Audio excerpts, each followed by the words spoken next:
కరీంనగర్లో BRS BJP నాయకుల మధ్య కొట్లాట హాస్యాస్పదంగా ఉందని ప్రభుత్వ విప్ అద్దంకి దయాకర్ అన్నారు. బీజేపీ బీఆర్ఎస్ పైకి కొట్టుకున్నట్లు కనిపిస్తూ ఉన్న ఆ రెండు పార్టీల మధ్య లోపాయకారి ఒప్పందం ఉందని విమర్శించారు.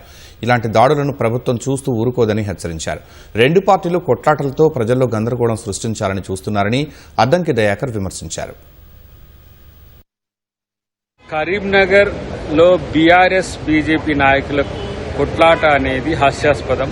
కొట్టుకోకండి, ఎందుకంటే మీరు కొట్టుకున్నా మీ అధిష్టానం ఇద్దరు ఒకటే. ఇంకోటి, తెలంగాణ రాజకీయాల్లో ఈ దాడుల సంస్కృతి అనేది మంచిది కాదు. రాజకీయాల్లో ప్రజాస్వామ్యయుతంగా వ్యవహరించడం, ప్రజాస్వామ్యయుతంగా మాట్లాడుకోవడం అనేది ఉండాలి తప్పితే ఇలాంటిది దాడులు అనేది అప్రజాస్వామికం. దీన్ని తెలంగాణ రాజకీయాలని హీటెక్కించడానికి మీరేదో వేరువేరని చెప్పుకోవడానికి ఉపయోగపడే కొట్లాట తప్పితే దీంతో లాభం లేదు.